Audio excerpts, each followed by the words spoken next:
Congress party की सड़ी गली व्यवस्था यह सोचती है कि उनके झूठ और दुर्भावनापूर्ण प्रचार से कई सालों के काले कारनामे, विशेष रूप से डॉक्टर अंबेडकर का अपमान छिपाया जा सकता है, तो बहुत बड़ी भूल कर रहे हैं। भारत की जनता ने बार बार देखा है कि कैसे एक पार्टी जो एक ही वंश द्वारा संचालित होती है ने डॉक्टर अंबेडकर की विरासत को मिटाने और अनुसूचित जाति जनजाति समुदायों का अपमान करने के लिए हर संभव चाल चली। ये वही पार्टी है जिसने डॉक्टर अंबेडकर को भारतीय राजनीति से अलग थलग करने की साजिशें रची।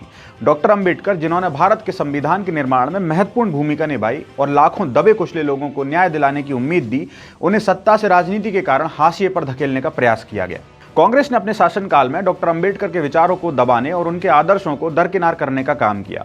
उनके योगदान को न केवल नजरअंदाज किया, बल्कि उन्हें कभी कभी जानबूझकर इतिहास के पन्नों से गायब करने की भी कोशिश की गई।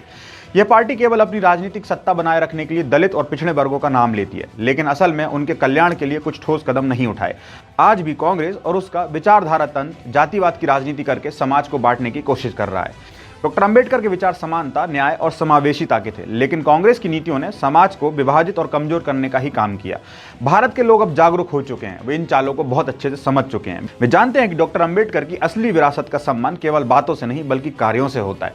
अब समय आ गया है कि ऐसी सच्चाई जनता के सामने लाई जाए और कांग्रेस के असली चेहरे को उजागर किया जाए, जिसने दशकों तक वंचित वर्गों के अधिकारों को कुचलने और उनकी आवाज को दबाने की कोशिश की।